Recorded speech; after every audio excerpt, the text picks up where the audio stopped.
Mission Update 2018. I'll tell a little about our work in Norway. It is nice to see all the people here, because I think that before me I have a mission-minded people. Yeah. And that's very important in this time of world history. I think you are working for the Lord in different ways, and that's very good. Yes, here we have a picture of our home in Norway.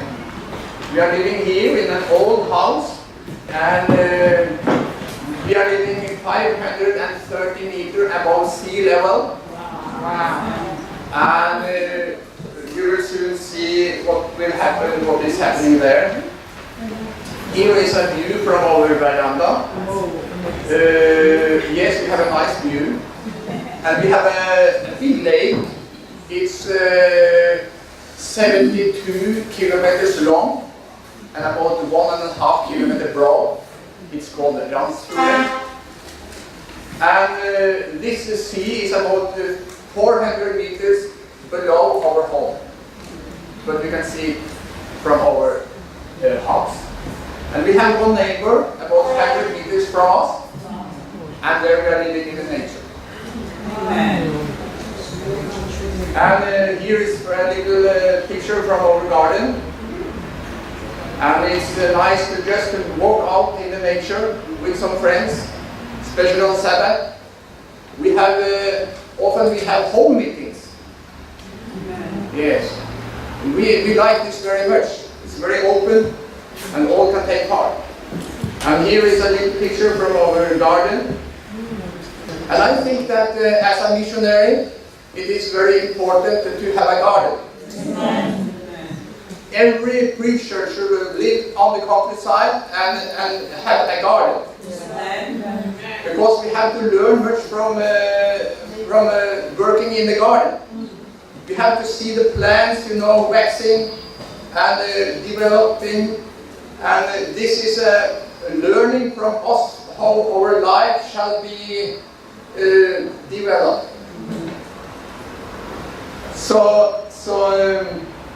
And then you have fresh air. You have a good time there in the garden, and we think this is very important. You know Enoch from the Bible. He lived on the countryside. And he moved into the cities and gave his testimony to the people, preached to the people. And then he went back again. So that's the way how we shall live today. So, the appeal is to come out from the cities. Most of the people here, yes, I think most of the people that are sitting in this room here is living in the cities. And the call is to come out from the cities and out to the countryside. It will soon be difficult times. And then when we not can buy and sell, then most people they think, oh, Lord will support us. But we shall do what we can do.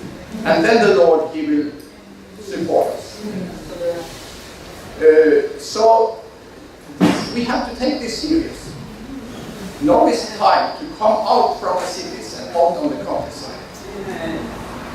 And we are living so high up in the mountains that we have to have this fiber power over the plants. Because we have a very short season, we have 6 months with snow. And then we have, this winter it was more than 6 months with snow. So we have a very short season to grow the vegetables. 4 months, and we must just be in time in the 1st of June, and we must finish to sow the seed, and we must harvest in the first days, in the last days of September, because in the 15th of October the snow will come. So here we also have strawberry fields. We have about nearly 300 plants with the strawberries, and we have big strawberries. even though we are living there high mountains in the mountains.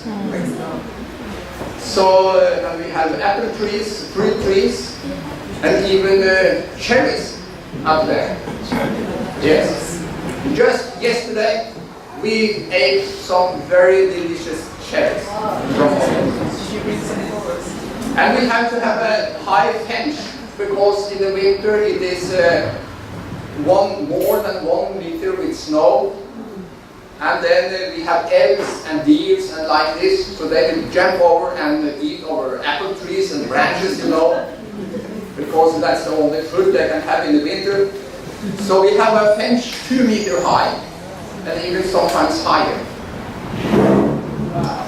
So in the autumn, we have to harvest the thing, you know, from our garden.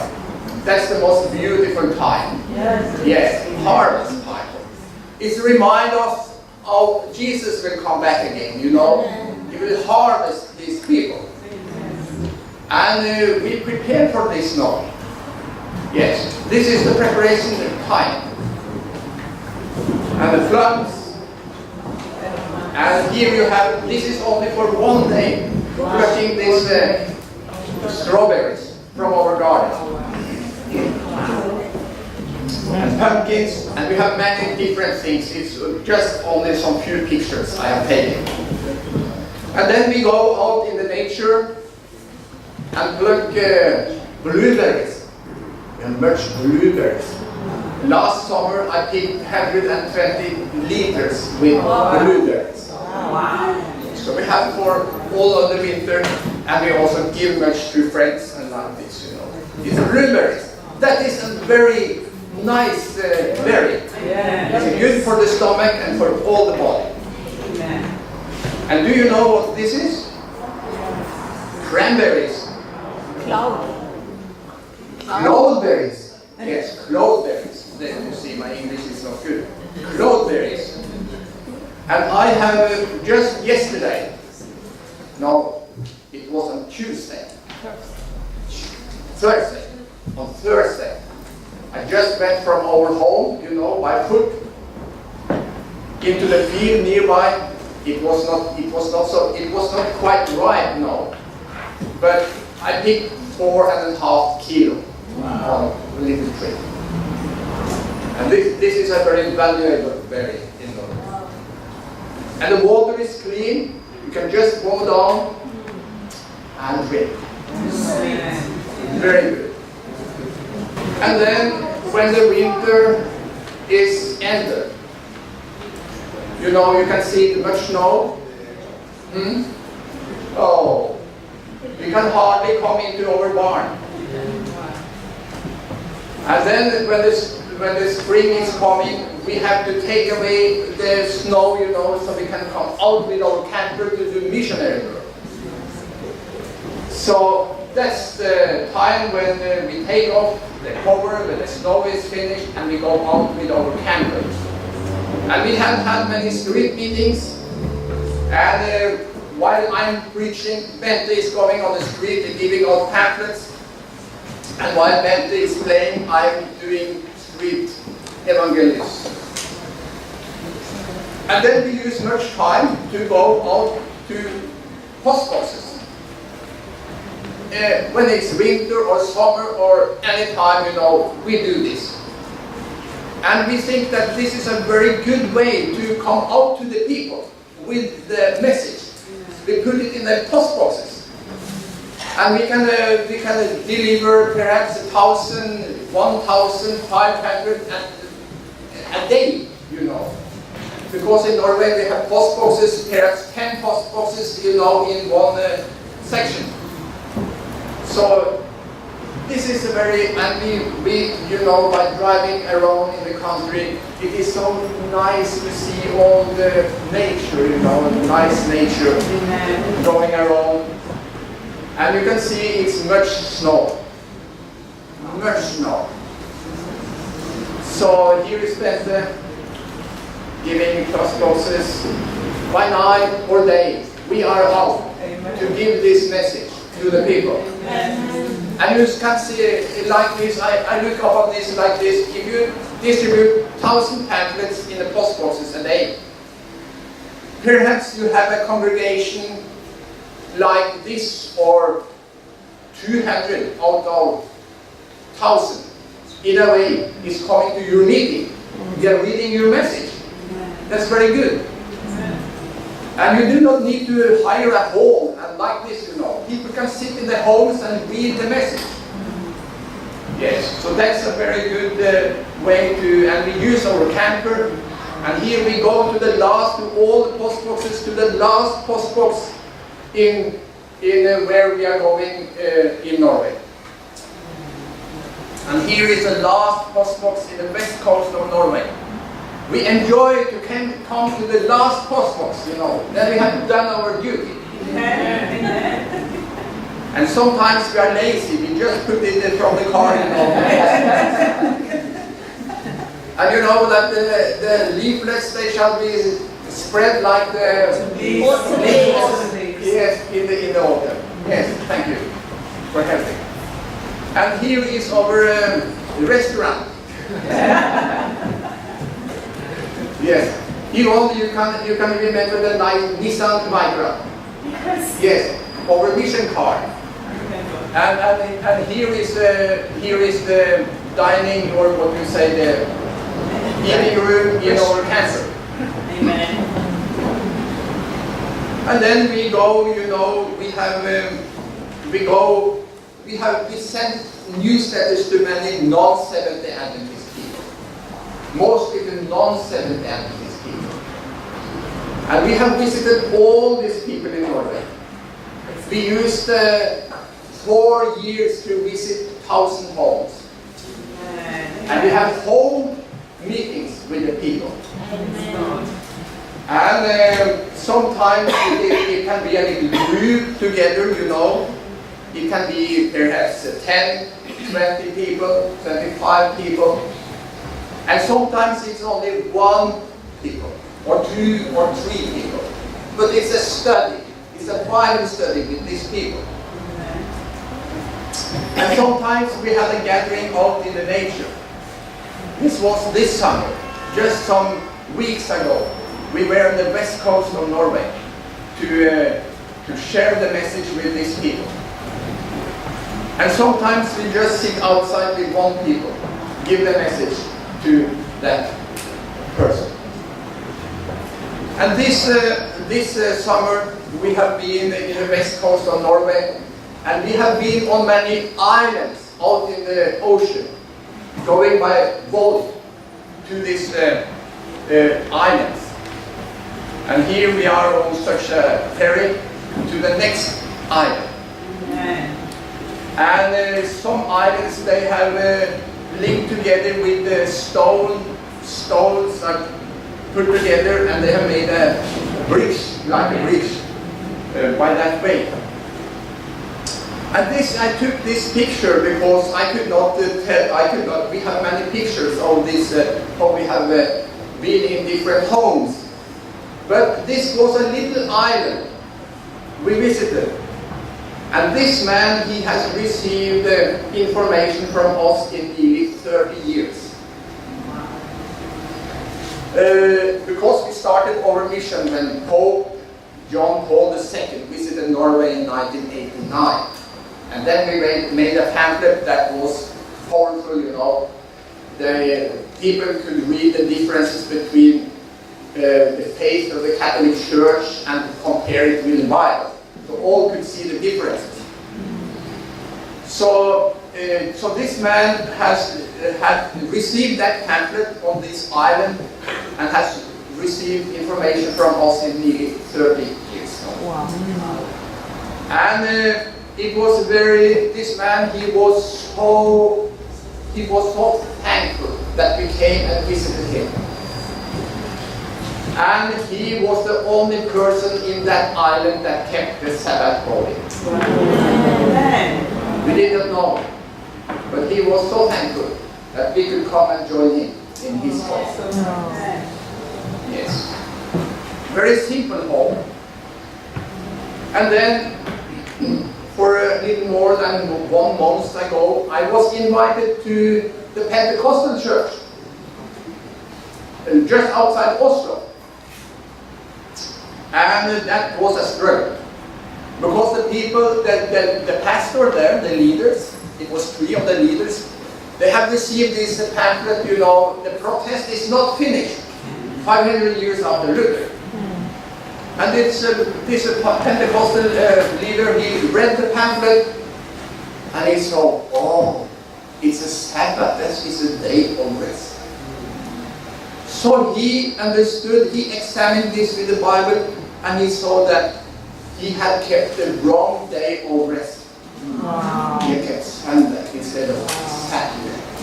So he called me, Abel, and he told me about this history, and he said, can you come and preach to our church? Amen.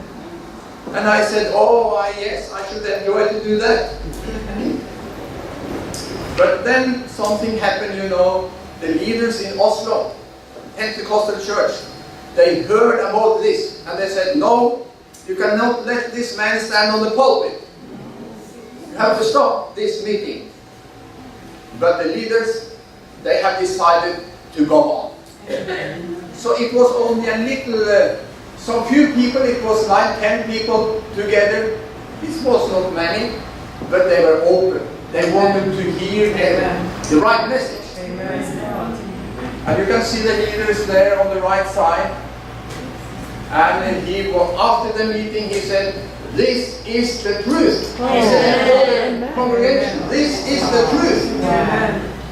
And now in the 11th of August, they have asked me to come back.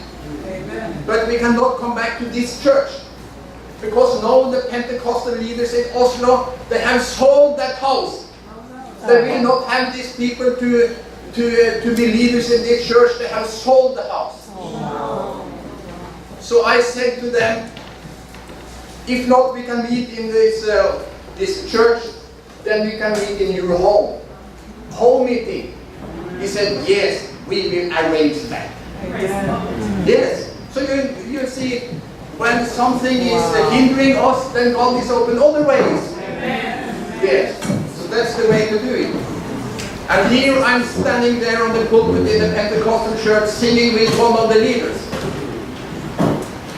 And it was a little Pentecostal style, but it was quite nice, you know, so it's perfect. Okay.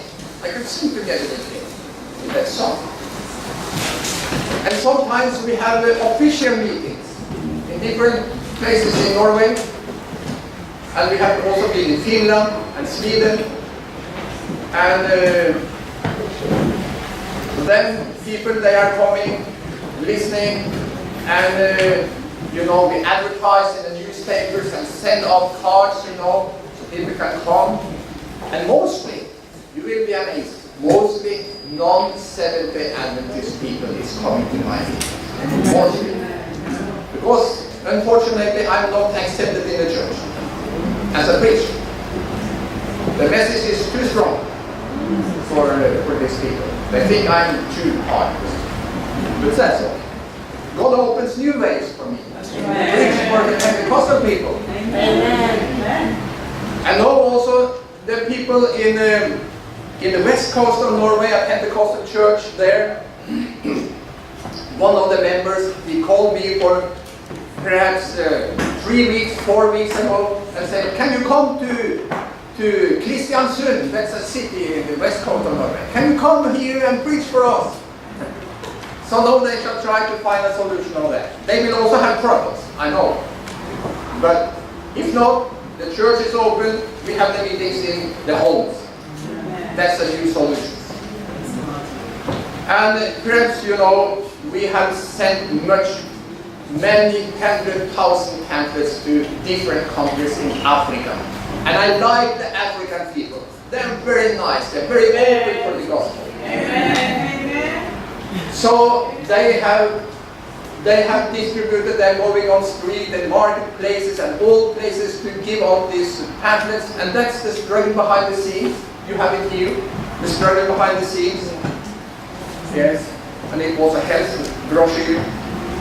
And they are very clever. When we send, for example, 100,000 pamphlets, they pack it in boxes and send it to other parts so other people can take part in the distribution. And most of the pamphlets we are giving out is this: the great deception in history will bring liberty in danger. You will find this on our webpage, endtime.net. And then it's the struggle behind the scenes. It's this 2017, 500 years after Luther. No, the new title is "The Protest is Not Finished Over 500 Years After Luther." Yes, thank you very much, Yobel. Yes, here we have this new form. And then, no, we will give out this pamphlet in Ireland, in Dublin. Perhaps you know it shall be this great gathering there in Dublin. They shall celebrate this World Meetings of Families. You know they mention Sunday as the family day. And this is about Sunday, the uplift Sunday. That's right. Every 3 years they gather big gatherings. And now they will be in Dublin 21st to 26th of August 2018. And Jay, you will be there. And we hope to go together with Jay and some other people. We have not yet decided all things, if we can manage to go, but it depends on many things. But Jay will go, and we hope to go together with him. And it will come people from the United States and other parts of the world to give out pamphlets in this connection. It will be perhaps between 500,000 and 1 million people in this gathering. And the world religious leaders are invited to come to this gathering. And mostly we print our pamphlets in Denmark.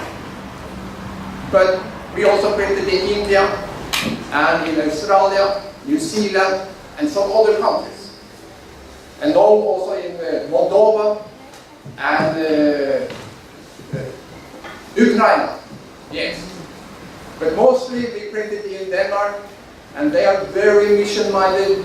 They prefer to print our materials because they see that this is the truth. And they have the same opinion. We are the same mind. So that's wonderful. It's a big hall. It's a big building. They print. So far, this pamphlet, the protest is not finished.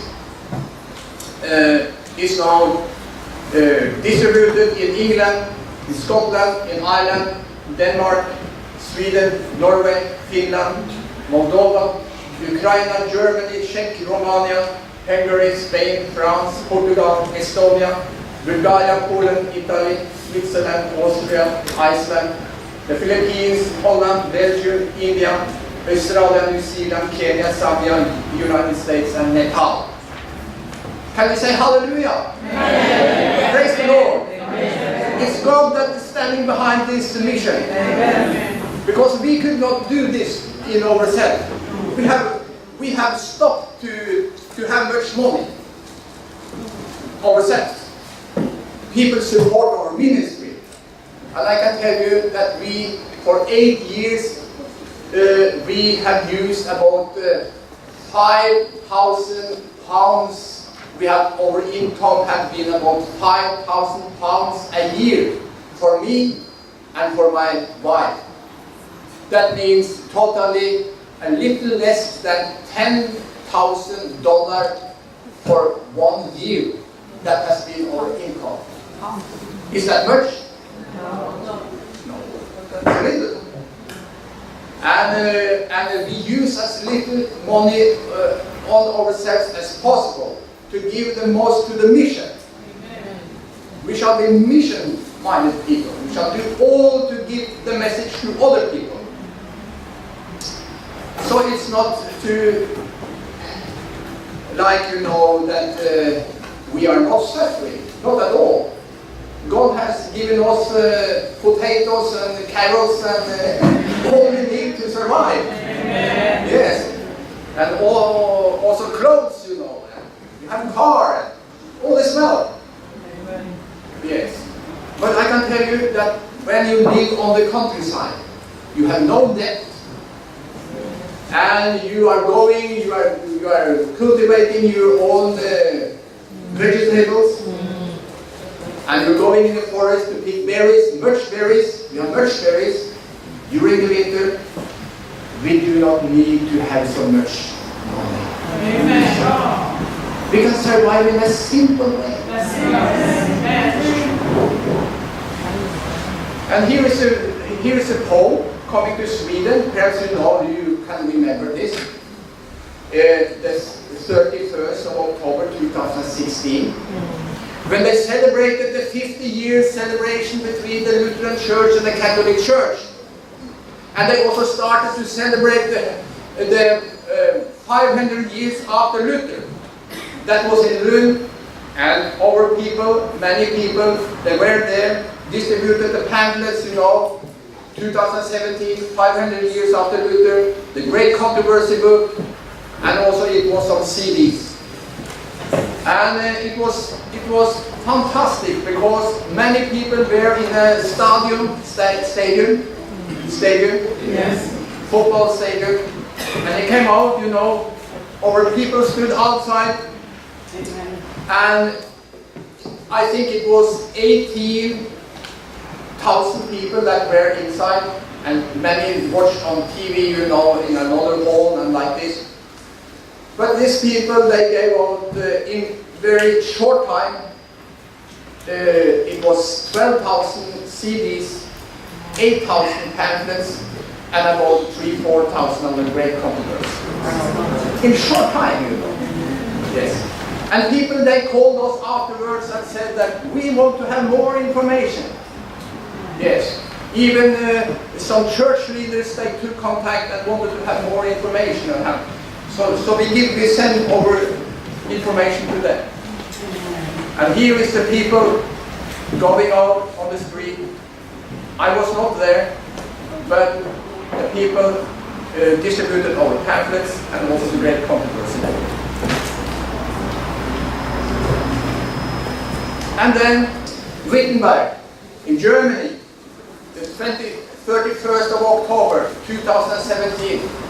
That was a fantastic day. The streets were filled up with people.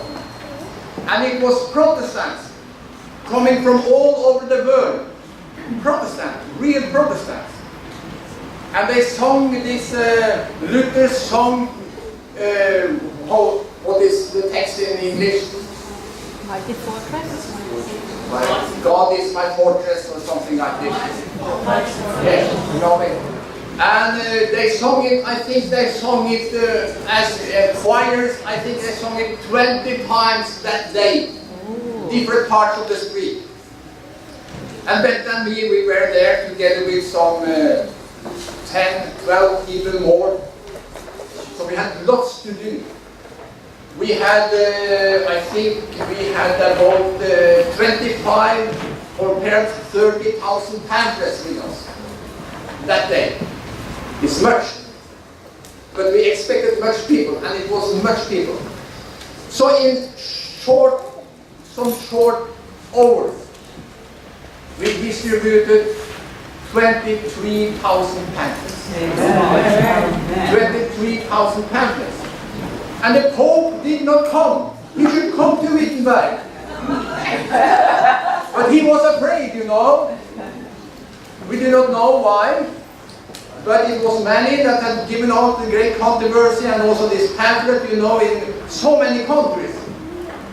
So we do not know why he did not come, but he drove back, and he met with the Lutheran leaders in Rome. And I think that if the Pope had come to Wittenberg, the people had cried, "There is the Antichrist." Yes, it was Protestants there. Yes, even from Pentecostal church, The old people from the Pentecostal church, they had also this message: the Pope is Antichrist. So it was, and I can tell you, the day we knew it should be very difficult to come into the main center in Wittenberg that day. So we started at 3 o'clock in the morning and drove 2 hours. And then when we came just into the city, toward the city center, then the roads were closed. And we had been there the day before to find just the way where we should go, you know, to come close to the street where the people were. So then we came to a crossroad, and it was red line. And all was buried, you know, it was posters, stop, no entrance. And many police stood there, and it was red light. And then it came a big lorry, drove into the street, and all the police, they went after this lorry to stop the lorry. And then the police went away from the way I should go, so it was free, and I just had it. Yes. So God opens way, you know. So we just came to the place where we should go. Praise the Lord. Yes, we saw that. And by God's grace, we had a nice experience, all of us. And when she stood there on the street all the day without going to the toilet. And that's very unusual. But God is helping us, you know, in different ways. And this pamphlet is just some few, you know, Nepal is a very difficult country to distribute pamphlets. It's religious restrictions to give out Christian literature. But even though we have a man in Nepal, he said to us, I'm coming, just let me. He translated the pamphlet and he said, can you print it for us? And we said, yes. So, okay, we must go Moldova, United States. This is a policeman. He's standing behind the distribution in the United States. And India, yes, here they also give out this health pamphlet for us. And in Papua New Guinea, Philippines. And just some few pictures here, we must go quick now. When we go with our camper, it's a many nice places in Norway. And we have some exercise, stretch out. And here we have to go to the countryside to find a place to sleep. Because we cannot stand in a city with this car. Because on all sides of this car is standing end time.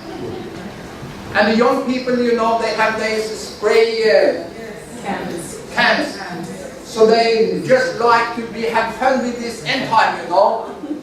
So we have to move out from the cities, out to the countryside and find a rest place there. We can just park the car in a place and sleep. And then when the snow is coming, we have to go home, to our home. And there, you know, this is the winter. This is on the roof. We have to take away the snow from the roof. If not, it will break down. So you can see just some few pictures from the snow, from the veranda. Much snow. Okay, and then during the winter, we're sitting inside and doing our homework. Sending out newsletters and writing new pamphlets and sending out. Okay, then we will just end with this picture. Just to tell you, we want to praise the Lord. Amen. For all what He has done for us. Amen. That's so important for us, to give God the glory. Amen. Because He has really shown His glory to us. He has been so faithful. And we just praise Him for all the experiences we have had together. And when I say this, I should like to hear all the testimonies from you. I know that you have many testimonies what God has done for you. So I think we all can praise the Lord. Amen. Thank you.